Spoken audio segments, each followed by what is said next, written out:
Mesdames et messieurs, bonjour et bienvenue dans ce Flash Info. Le Premier ministre Amadou Gon Coulibaly se rendra ce lundi 5 novembre à Oslo, en Norvège, où il prendra part à la conférence pour le financement du mécanisme de financement mondial.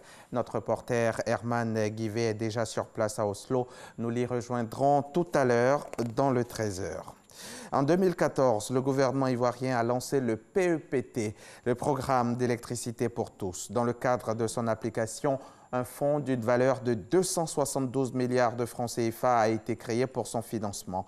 Le programme d'électricité pour tous va permettre à terme à 1 million de ménages ivoiriens de bénéficier de l'électricité à coût réduit d'ici à 2020. Les précisions de Nadia Eja également dans le 13h. Découvrons à présent une science, la science mutationnelle. Elle facilite la mémorisation et donc le développement personnel chez les jeunes. Son inventeur, un jeune Ivoirien, l'appelle aussi science ludo-éducative, puisque basée sur des jeux de mots et de lettres. Hassan Khan, Kader Sogodogo, RTI Boaké. Quand on va à l'école, le plus souvent, on étudie et puis après on oublie. Parce que on n'étudie pas pour avoir la connaissance, mais juste pour avoir la note pour passer.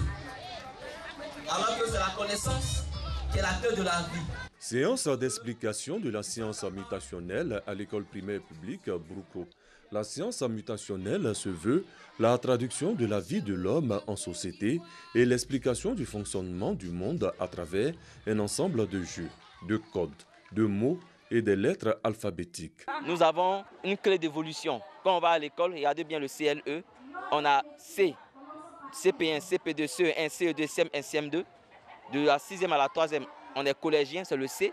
De la seconde à la terminale, on est lycéen, c'est le L. Et après, on devient étudiant, c'est le E. Donc vous voyez, ça c'est le décodage. Donc on apprend aux élèves à décoder.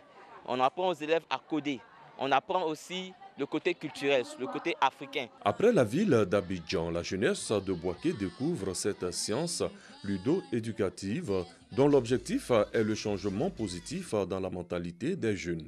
Axé sur l'éducation, qui essaie de montrer les valeurs humaines, l'amour, la justice. On apprend en jouant. Les promoteurs de la science mutationnelle entendent vulgariser cette science auprès de la jeunesse ivoirienne, d'où le thème de sa caravane, atteindre l'horizon par la perfection.